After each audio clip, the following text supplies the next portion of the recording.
Hi guys, welcome to IndieCast 12. And in today's episode, we're going to discuss the historical context of India's foreign policy and also the present and the future. So we're going to start off with the Nehruvian era, post 1947.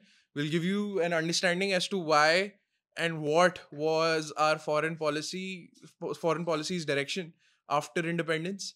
Then we're going to take you through Indira Gandhi's era, then post Indira Gandhi's era, and then finally we will conclude the conversation with Narendra Modi's era post 2014 and what the future holds for us. So, IndieCast 12. Hi. Hi, What's up? all good. How's it going? All going all good. Been a Yeah. while. So let's start talking about India's foreign policy of the bat. Mhm. We attained independence from the British Empire 1947. Yeah. Prime Minister Jawaharlal Nehru takes charge, and immediately the world is already struggling with the Cold War. Hmm. So India kind of at the very birth of its nationhood starts this kind of championing of the non-alignment movement. I think every person's understanding of the Nehruvian foreign policy is almost synonymous with the non-alignment movement, and then it kind of follows into uh, you know uh, India kind of facing the brunt of what I call certain spillovers of the Cold War, and becomes a flashpoint of instances like the 1962 in Sino-India War, followed by the 1971 liberation of Bangladesh, where India is nearly being tweaked into picking sides and almost becomes a de facto uh, ally, for the lack of a better word, of the Soviet Union. So, despite our championing of non alignment, we sort of end up picking not not intentionally and not overtly, but we do end up picking sides.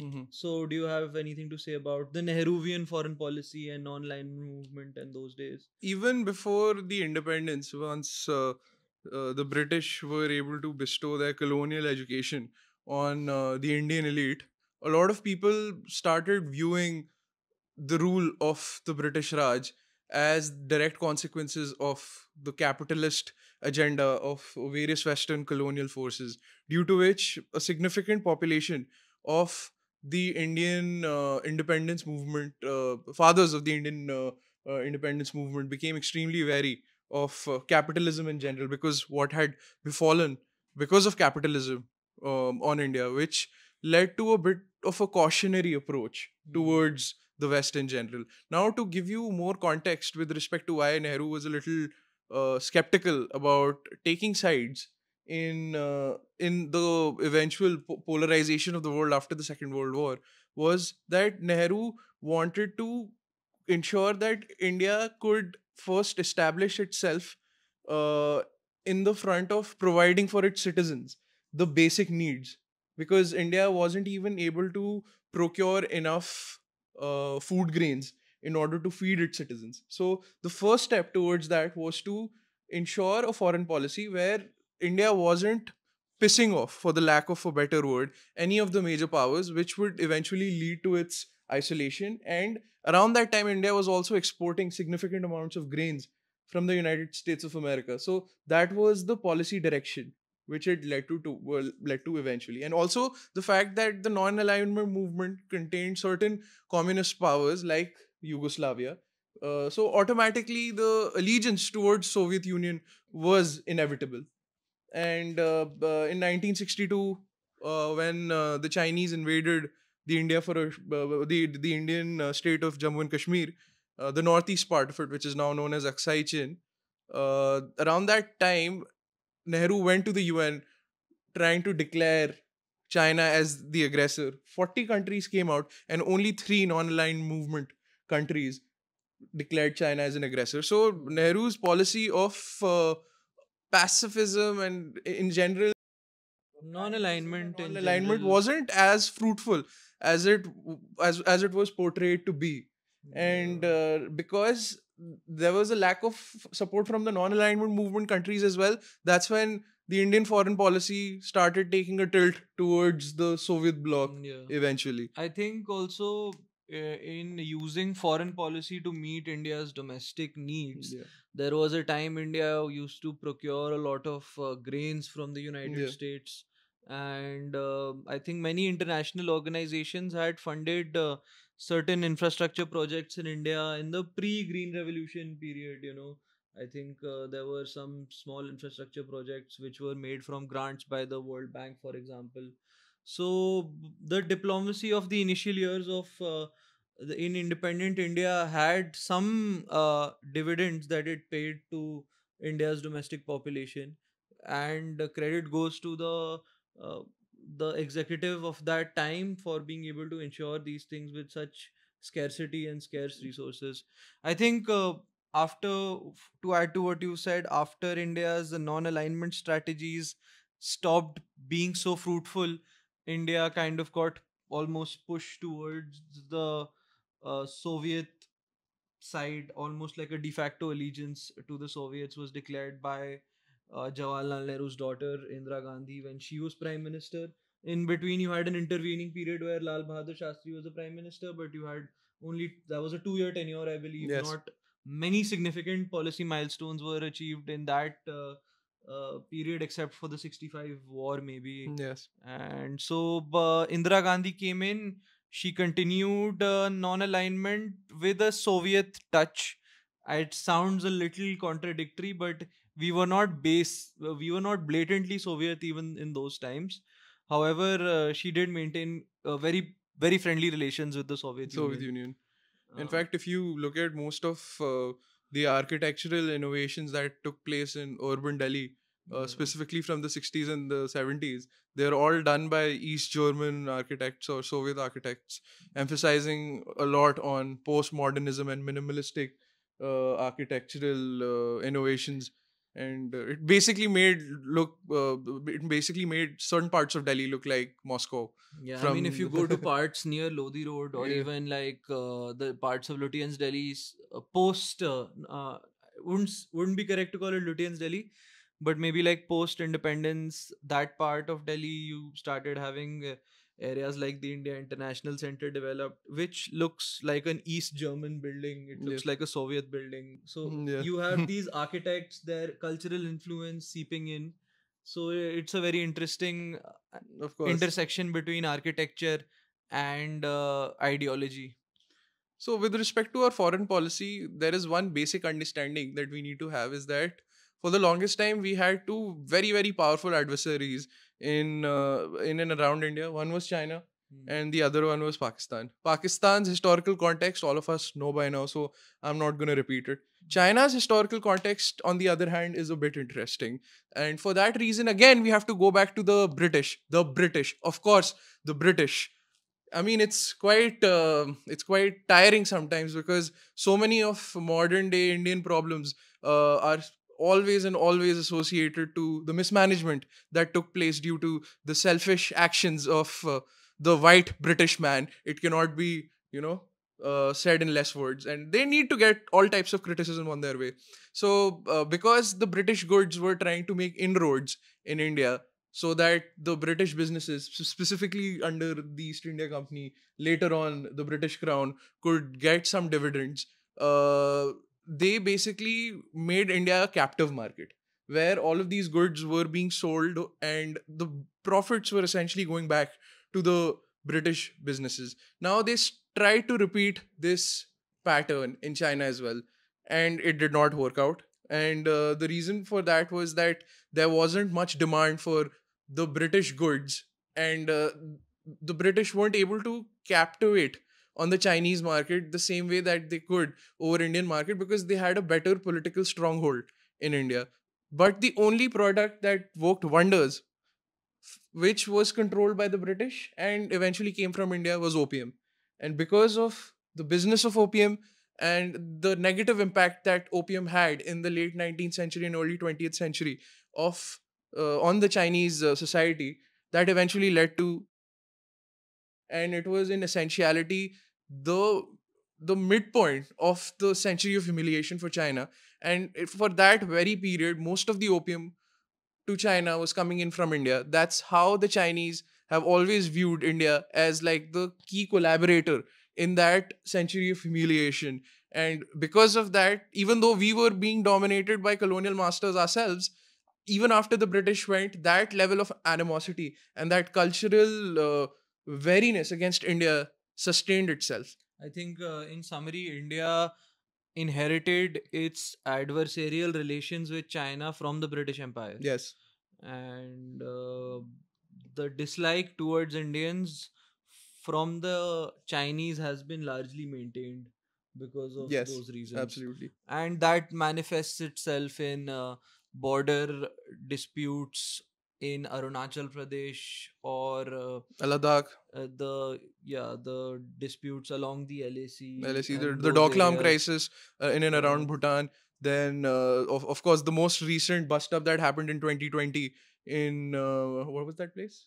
Anyway, so we inherited the colonial tendencies into our foreign policy as well, and that is also reflecting in our relationship with Nepal right now. And the crisis with Nepal also started in 2020 regarding where exactly the border with India and Nepal starts or ends. And the colonial border was around the Kali River, but there are claimants in Nepal which say that it goes beyond the Kali River, which extends into Indian territory, which is this conflict is popularly known as the Lipu Lake Yeah. conflict. So it is basically a triangular junction which is around Nepal, India, and China, and it is considered to be extremely important. There are issues in demarcation Yeah. in almost all states that share a border with Nepal, in Uttarakhand, In Bihar as well. in UP, and in Bihar, I suppose. Yeah. all- Eastern but UP, yeah, Gorakhpur, and all these areas used to be in the erstwhile Gorkha Empire. And because of the mismanagement that happened after the Anglo Gorkha War, all of these territories, which were historically with the Nepalese crown, were ceded to the British Indian territories, and those conflicts persisted. yeah. I think that largely a part of discontent between India and Nepal is also which country gets to inherit the legacy of Buddhism, and as a result attract better relations and better investment from Buddhist countries, attract tourists from Buddhist countries. It is a fact that Gautam Buddha was born in Nepal, but it's also a fact that a lot of his important sermons and a lot of his important tours happened in present day Uttar Pradesh and Bihar. So I find the conflict, diplomatic conflict between India and Nepal a little backward looking. Yeah. I don't think it's sustainable for either Yeah. countries. And also, we need to understand one thing, that historically that region was known as Magad, which was part of the greater idea of what we call Bharatvarsh. So these modern political boundaries cannot take away the uh, cultural extent of what historically India was, which includes territories of Nepal, which includes territories of Sri Lanka, which includes territory of Pakistan and Bangladesh as well. Are we saying that we want to build that cultural hegemonic empire all over again? No, we're trying to say that with respect to certain cultural ideas, there should be a liberal approach when it comes to Yeah, we can have uh, regional cooperation. cooperation. Yes. We can have regional cooperation among states, which used to be the idea of Bharatvarsh or whatever you Yeah. used to call it. I do think that most of the BIMSTEC countries almost resemble the map of what used to be Bharatvarsh in the ancient times. And even I think except if you were hypothetically to add Afghanistan and Pakistan to BIMSTEC, it would near perfectly match the Yeah. map of what we used to earlier called Bharatvarsh. But modern nation states don't really need to be held account to what used to Exactly. exist earlier. I do think though that there should be more scope for regional cooperation. Although I don't think India and Nepal are now exchanging diplomatic fire anymore on this issue, because I think lately they have I remember reading somewhere plans to create a bi-national kind of access for tourists who want to uh, understand Buddhist history, where you can kind of visit both nations as part of this program or Understood. something. So I think that's a step in the right direction. I remember reading it somewhere. Forgive me for not being able to remember the details. We will put it up in the link. But I think those are the steps that should be encouraged further. And if people are thinking about it in the external affairs ministry, so you can assume that there are Yeah. like-minded people in the policy-making circles also. Understood. I mean, the latest controversy around Nepal is the inclusion of that tri-junctional area around the Kali River, near the Chinese border as well, be included in their 100 rupee note. So that is the Yeah. recent controversy, but I think that is being managed well between their respective foreign secretaries. Now let's move to Sri Lanka. Our our history with Sri Lanka also has quote unquote colonial hangovers attached to it. Yeah, I mean, before going to Sri Lanka, I think we need to talk about Indira Gandhi's son now, Yeah. Rajiv Gandhi, his tenure, his foreign policy. You know, a lot of his foreign policy markers were advocating for regional cooperation in South Asia. These ideas that we are having now in this podcast were sort of already being thought of in those times by him. So Rajiv Gandhi advocated for many forward looking things like regional cooperation in South Asia.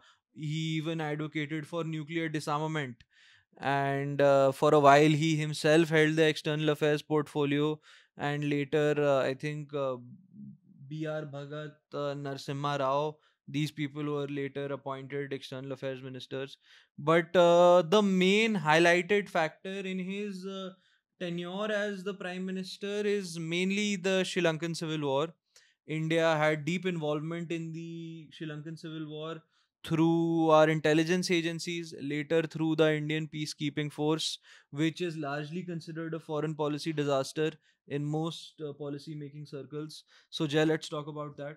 So, to understand the Sri Lankan Civil War, again, we'll go back to the colonial history. The place was known as Ceylon by its colonial masters. There were two dominant ethnic groups that we're going to talk about. One are the Sinhalese, who are an Indo-Aryan speaking community. The others are Tamils, who are a Dravidian language group. Between them, there was always a historical interaction and also historical mistrust, because the Cholas had defeated one of the big Sinhalese empires. And I think it was the Simhas, who they used to call themselves the Simhas.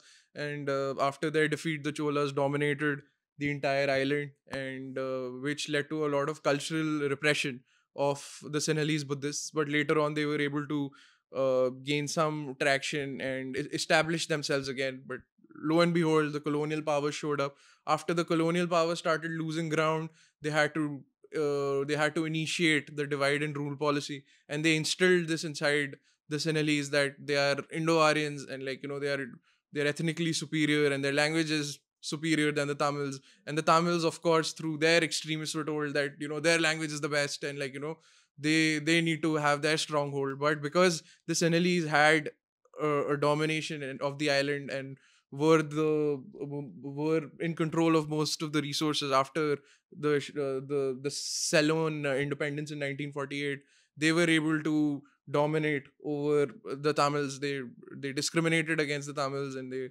repressed their language, and they ensured the systemic racism was implemented against the Tamils, where things that were meant to come to the minorities were not being provided, which led to a lot of distrust. And obviously, Indians were also very suspicious of the Sinhalese government, because in 1971, the Sri Lankan government had provided a Pakistani ship to be refueled at their port. So that led to a lot of hostility towards the Sri Lankan government and the Sri Lankan people in general from the side of Indira Gandhi. And it culminated in the 4-4 Bravo massacre in 1984, when LTT's first major attack was conducted, in which 14 Sinhalese policemen / army soldiers were killed, that led to a lot of rioting and looting and mass killings all across Sri Lanka, and that basically started the Sri Yeah, Lankan Civil War. I I think it mean was in 1983. we've gone 1983, yeah. It was in in 1983, Black July. Yeah, too in yeah, depth with the Sri Lankan civil war. yeah. I think we can now No, twitch no, I'm back talking our about the foreign policy. I'm yeah coming to the foreign policy. we can twitch back Yeah, to yeah, yeah. I'm coming to the foreign the policy. Indian involvement Yeah. So in Sri after Lanka. the Black July riots and massacres, there was a large number of Sri Lankan Tamils who came to India, and because India has a state called Tamil Nadu, which is almost twice the size of Sri Lanka, huge Tamil population. They basically wanted retribution. They wanted some lessons to be taught to the Sri Lankans. Now, around that time, there was an Indira Gandhi government who still remembered the the the fact that the Sri Lankan government had helped the Pakistanis in the 1971 war, and of course, there were a lot of other complex issues involved in it as well. Also, the fact that India wanted to play a big brother role in the region. So after that, the Indian foreign policy towards Sri Lanka was to support the militants, the LTTE militants, the Sri Lankan Tamil secessionist movements, which led to a lot of arms and ammunitions, weapons being provided to the Tamil rebels, and it led to a civil war which lasted for good about 26 years. Yeah, I mean, I think there was a huge misjudgment on part of the government of India first, and as a result of which, India itself was not able to maintain a consistent foreign policy. You first end up supplying weaponry, training, and arms to the LTTE. Then you realize that the objectives of LTTE are starting to diverge with your own, and then you sort of start intervening from a military perspective, starting to send in the IPKF later on. The whole plot was kind of not very coherent. Yeah. As a result of it, India's involvement was misjudged, slightly confused. Then Sri Lanka's strategy to countering Tamil Nadu became a totally military approach. So I think India's role started to be crowded out from then on. How can you So can you explain what you mean by that? Like a military approach to counter Tamil to Nadu? counter the LTTE, Yeah, that's not there was a Tamil Nadu. shift in. That's Tamil Elam. Did I say Tamil Nadu? You said Tamil Nadu. We will edit that out. I'm sorry. I Yeah. meant Yeah. the government of Sri Lanka shifted to a totally military approach to counter LTT, as a result of which the space for the Indian peacekeepers to occupy really reduced, Yeah. and as a result of which the role was crowded out essentially. Mhm. There was no negotiation settlement on the part of the so-called Sinhalese-backed government against the Tamil Elam, and the civil war lasted till very much into our own 2009. Yeah, lifetimes, till 2009. 2009, Yeah. which is finally when Prabhakaran was eliminated, Yeah. and peace processes could start. Yeah. In fact, after the death of Rajiv Gandhi, who was killed in Sri Perumbudur, the Indian establishment stopped uh, supporting the Tamil rebels in the same way as they used to do. Another thing that the Indians misjudged was that the Indians thought that by the military intervention in Sri Lanka, they would not be firing a single bullet. But what happened was that after the IPKF went inside a foreign country, which shouldn't have been done at all, they got themselves involved in another guerrilla warfare and ended up indulging in counter insurgency operations, which the Sri Lankan government was already doing. And in the process, we lost almost 1,200 soldiers. And we also committed some significant human rights violations, and we ended up doing the same things that the Sri Lankan government was accused of doing. In fact, in certain actions of ours against the LTT, we also ended up shelling important Hindu temples, which had a lot of cultural significance for the Tamils. So this was one of the biggest foreign policy blunders, in my opinion, in Indian history, in the modern Indian history. I think for what it's worth, I think Madras Cafe is one of the best political thrillers that's been made About in India. Yeah. People say that it came out in a Congress government, Yeah. and it's the movie was twitched in a certain way. But leave aside any kind of political messaging, the movie was a decent account of whatever was happening. It was largely accurate, and it eventually becomes a long and exhausting account of a very confused military intervention, which is exactly what Indian peacekeeping efforts in Sri Lanka were. So, if you haven't watched Madras Cafe, I believe it's on Netflix. And if you want to You have should a watch it. good understanding of the Sri Lankan Civil War, specifically till the 90s, you must read this book called Tigers of Lanka. Most of my knowledge is coming from that book because I read that book when I was 16 years old, and like my nerdy instincts pushed me towards that book. We will put a link of that book in the description below. So, Raj, I think we can take the conversation beyond the Indian subcontinent now Yeah. towards the West and towards what our policy was after Cold War Mhm. and after liberalization. Yeah, I mean, let's talk of liberalization before Okay. going after liberalization, because I think the around late 80s there were not many significant foreign policy things happening from what I can trace. VP Singh government came in for a very small period. The total focus was on domestic issues. I think when Narasimha Rao came in as the prime minister, that's when India started facing its balance of payments crisis, and him and Manmohan Singh sort of drove the foreign policy. Forgive me, the economic policy reforms, the liberalization, privatization, globalization reforms, which were largely driven by a tight leash from the IMF. So this is also very important external affairs ministry related thing that you need to note, that those reforms were largely meeting requests or meeting orders rather from the International Monetary Fund, because they were helping us solve our balance of payments crisis. Mhm. So the idea to reform and liberalize and privatize was largely also driven by the West. So Hmm. that's also an important marker of India's relations with the IMF and the West at the time. The IMF, as we all know, largely operates from directions received from certain powerful Western countries. And so the access to Indian markets for foreign enterprise became accessible, which benefited India greatly. We emerged as a services sector hub after that, and we were able to solve a lot of unemployment related issues also because of that. So this is was the key marker in the PV Narasimha Rao government, I think, following which major after which I think we really started interacting with the US sort of as an equal, because I think the first time India and US sat on the table as equals, in my understanding of things, I'm not making an assertion here, would be the Kargil war, I think. What do you have to say about that? I totally agree because for the first time, US understood our perspective with respect to Pakistan because around that time, early mid 90s, late 90s, US also had suffered a lot because of radical Islamist attacks, and most of this ideology was, of course, being driven from Pakistan, and uh, and India has a history of facing a lot of bloodshed at the hands of Islamic forces for the longest time, for almost 1,000 years. So, because of that, we were always trying to show this perspective to the Americans. And because America had its own foreign policy interests with respect to Pakistan, I would say Pakistan was created in the first place to challenge Russian imperialism in Central Asia. So, because America always had its interests, it looked away from this threat of Islamic hegemony.